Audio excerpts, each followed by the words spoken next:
Capítulo 13. Análisis mental. El reloj marcaba la 1:45 de la noche cuando volvimos al sencillo domicilio de Antonina. La casita dormía tranquilamente. Agachado en un rincón, el viejo Leonardo se mantenía en el salón, pensando y pensando. Nos hicimos densos para su visión y, reconociéndonos, se levantó y comenzó a gritar. Ayúdenme, ayúdenme, por el amor de Dios, estoy prisionero, prisionero. Clarencio, bondadoso, le invitó a acomodarse en la sencilla butaca y le indujo a la oración. Pero el viejecito alegó olvido total de las oraciones que formulara en el mundo, creyendo que de nada le servían las palabras memorizadas. Sin embargo, el orientador, elevando la voz con el propósito evidente de tranquilizarle en la confianza íntima, pronunció conmovedora súplica a la divina providencia, implorando su protección y seguridad hacia quien se mostraba tan abatido e infeliz. Emocionados con aquella petición que nos renovaba igualmente las disposiciones interiores, observamos que el abuelo de Antonina se tranquilizaba resignado. Clarencio, después de la oración, empezó a aplicarle fuerzas magnéticas en el campo cerebral. El paciente se reveló más intensamente abatido.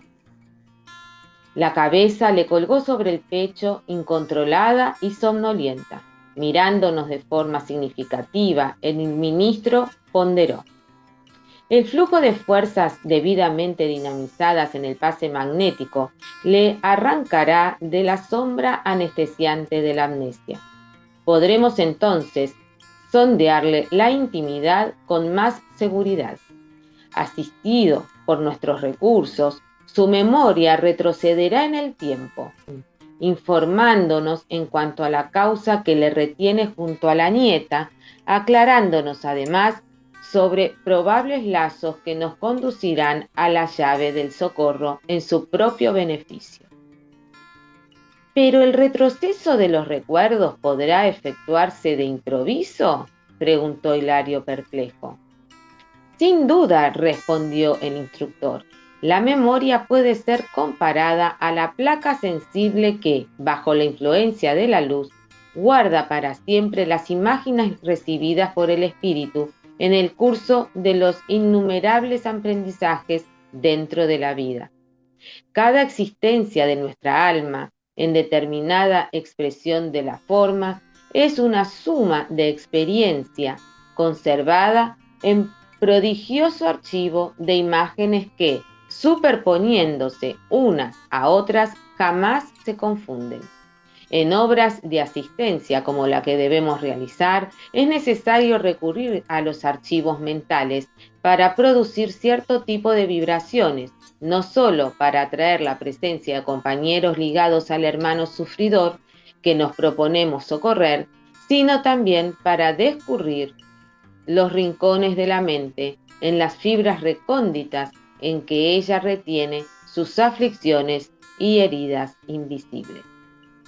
¿Quiere decir entonces que la frase de Hilario se apagó en los labios porque el ministro lo atajó completándole el concepto? La mente, tanto como el cuerpo físico, puede y debe sufrir operaciones para reequilibrarse. Más tarde la ciencia humana evolucionará hacia la cirugía psíquica, tanto como hoy va avanzando en técnica operatoria, con vista a las necesidades del vehículo material carnal. En el gran futuro, el médico terrestre desentrañará un laberinto mental con la misma facilidad con que actualmente extirpa un apéndice condenado. Hilario desorbitó los ojos, admirado y feliz, y exclamó, con voz casi chillona: ¡Ay, Freud! ¿Cómo viste la verdad? ¿Cómo poseías la razón? El orientador le miró paternalmente y expuso. Freud vislumbró la verdad, pero toda verdad sin amor es como luz estéril y fría. No bastará conocer e interpretar, es indispensable sublimar y servir. El gran científico observó aspectos de nuestra lucha espiritual en el camino evolutivo y catalogó los problemas del alma, aún encarcelada en las mallas de la vida inferior. Señaló la presencia de las llagas dolorosas del ser humano, pero no les extendió eficiente bálsamo curativo. Hizo mucho, pero no lo basta. El médico del porvenir, para sanar las desarmonías del espíritu, necesitará movilizar el remedio saludable de la comprensión y del amor, retirándolo del propio corazón. Sin mano que ayude, la palabra erudita muere en el aire. El ministro, con todo, se calló, dándonos a entender que el momento no era oportuno para discusiones filosóficas. Acarició por algunos instantes la cabeza del anciano y a continuación le llamó suavemente: Leonardo, recuerda, vuelve al Paraguay, donde adquiriste el remordimiento que hoy te destroza el corazón. El dolor casi siempre es culpa sepultada dentro de nosotros. Retrocedamos al punto inicial de tu sufrimiento. Recuerda, recuerda. El anciano, ante nuestro intraducible asombro, despertó con los ojos trastornados. Irguió la frente, pero su rostro, si alterara de manera sensible, mantenía ineludiblemente los rasgos fundamentales, pero se hiciera más joven. Percibiendo la sorprendente transformación, Hilario intervino preguntando: ¡Oh! ¿Qué fuerza mágica será esta? Nuestro orientador lo miró, sereno, y esclareció: no nos olvidemos que tenemos ante nosotros el vehículo espiritual por excelencia vibrátil. El cuerpo del alma se modifica profundamente según el tipo de emoción que le fluye de lo íntimo. Eso, por cierto, no es verdad. En la misma tierra, la máscara física se altera en la alegría o en el sufrimiento, en la simpatía o en la aversión. En nuestro plano, semejantes transformaciones son más rápidas y exteriorizan aspectos íntimos del ser con facilidad y seguridad, porque las moléculas del periespíritu giran en más alto patrón vibratorio, con movimientos más intensos que las moléculas del cuerpo carnal. La conciencia, como punto de apoyo anímico, se expresa de ese modo en la materia sutil con poderes plásticos más avanzados. Clarencio paseó la mirada por el recinto y añadió: sin embargo, no descuidemos el servicio a realizar. En ese interín, Leonardo se incorporaba.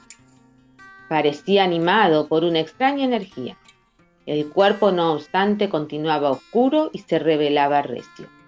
Repentinamente recuperado, vigoroso y movedizo, exclamó: Lola, Lola, ¿estás aquí? Siento tu presencia. ¿Dónde te ocultas? Escúchame.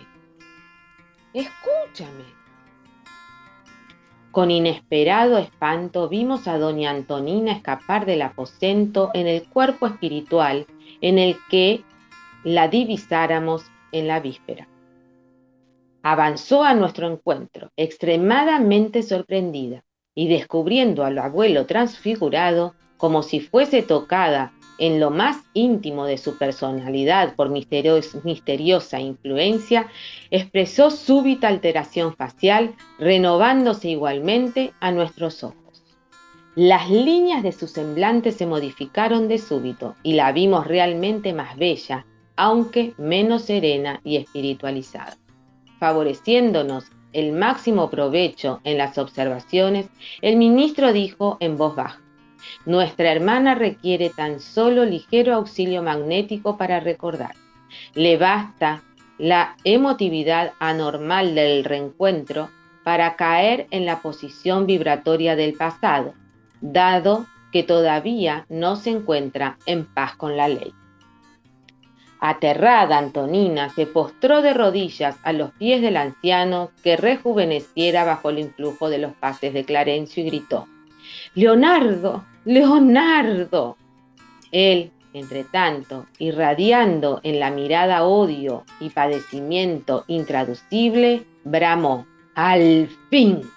¡Al fin! y cayó en llanto compulsivo. Estupefactos, oímos a Clarencio que nos informaba generoso. ¿Comprendieron? Antonina es Lola Ibarruri encarnada. Leonardo está vinculado a ella por lazos de inmenso amor. Ambos proceden de luchas enormes en la trama infinita del tiempo. La mujer irresponsable de ayer hoy es madre amorosa y digna, en busca de su propia regeneración.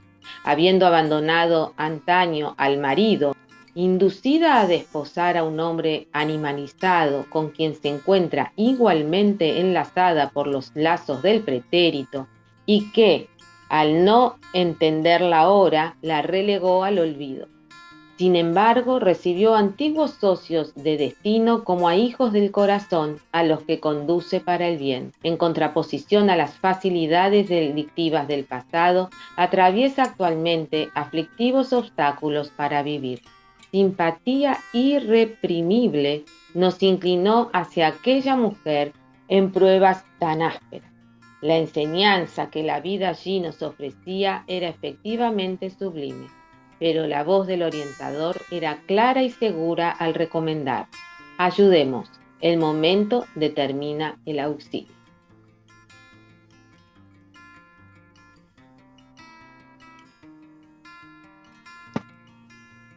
Bueno, allá vamos con este capítulo donde, siempre son tantas cosas en los capítulos para explicar, para ver si lo podemos entender un poquito mejor. La información es tanta. A veces me da la sensación que es repetida y repetida, pero bueno, es la forma también de nosotros ir incorporando los conocimientos, la información, ¿cierto?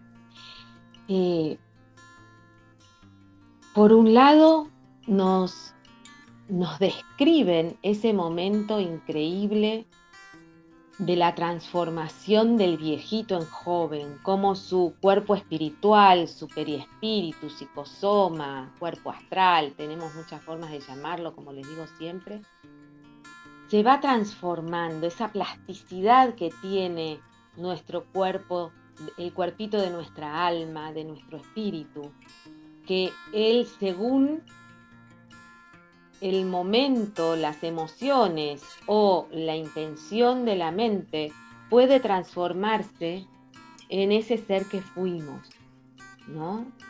Y esta transformación de él, ¿cómo hace que Antonina en ella le genere la sensación para ella también tener como una transformación y se despierte dentro de ella emociones que ni ella sabe lo que son, no sabe lo que sucede en un primer momento? Y esto nos pasa mucho a nosotros. ¿Cuántas veces nosotros vemos a alguien que decimos, uy, a este lo conozco de algún lado? Es como que lo conozco ya, y en realidad no lo conocíamos de esta vida, es de otra vida. Y esa persona nos genera un algo, a veces es como un impacto de sensación muy desagradable, o como que, wow, es como que me encontré con vos de vuelta. Bueno, tiene que ver con esto, ¿no? A mí me gusta llevar esto a la vida cotidiana nuestra, cómo nos pasa esto a nosotros y cómo esto nos explica que tiene una razón de ser, que no es casualidad. No, esto es verdad, está pasando, estás reconociendo a esa persona de otro momento de tu existencia, de otra vida que fue parte de tu vida y que según lo que viviste es lo que ahora sentís por esa persona, lo que esa persona te está generando. Una situación es lo mismo. A veces vivimos situaciones que nos generan algo que no entendemos. Lugares, en los lugares también nos pasa esto. Entonces, esto de poder entender cómo los estímulos de afuera hacen que salga de nosotros cosas del pasado, del pretérito, que no entendemos de dónde vienen, y esto nos permite entender. Entonces, volviendo a la historia, cómo Antonina siente, empieza a sentir, no como Antonina, empieza a sentir como Lola, la que fue en la historia del abuelo, el amor de su vida. Por eso él siente que Antonina es la única ahí, ¿no? Que puede ayudarlo y que puede esto y que puede aquello. Más allá de que Antonina ahora tiene una actitud totalmente diferente en la vida, ¿no? Esto que explican después, que ella ahora tiene esta amorosidad, que ella sabe cuidar a sus hijos, que ella ya no está haciendo lo que hizo con él en el pasado. Entonces, bueno, vemos el progreso de las personas, de los espíritus, de las almas, vemos cómo otros quedan estancados, el progreso de Antonina, el estancamiento de Leonardo, y cómo en la vida la espiritualidad y nosotros nos encargamos de hacer nuestros proyectos reencarnatorios, de venir a esta vida con ciertos proyectos y funciones que tenemos que cumplir para poder resarcir lo que vivimos, para poder modificar eso, para poder arreglarlo, para poder, como siempre decimos, aprender. Cómo nos explican la parte de Freud, cómo me gusta eso, cómo Freud nos dejó un montón de información, pero ahí nos dejan de alguna manera la aclaración de que no cumplió por completo con su rol. Nos dejó la información, pero le faltó un pedacito. Y hay quien dice que el que lo termina de completar es Jung, ese otro pedazo, esa otra parte de la psicología y de los conocimientos. Le faltó la parte amorosa a Freud, y eso que le faltó fue porque él no lo pudo desarrollar en él. Entonces, ¿cómo lo iba a entregar si él no pudo entenderlo en sí mismo? Entonces, esto es otra cosa que sucede. Todo lo que venimos a hacer, ayudando a otros, nos ayudamos, pero que nosotros tenemos que vivirlo para poder entregarlo. Yo no te puedo entregar lo que no tengo, vos no podés entregarme lo que no tenés. No te puedo dar el pan que yo no tengo. Primero lo tengo que tener para poder dártelo. Y así pasa con los conocimientos, así pasa con las vivencias. Tengo que tener en mí el cambio para esperar en el otro el cambio.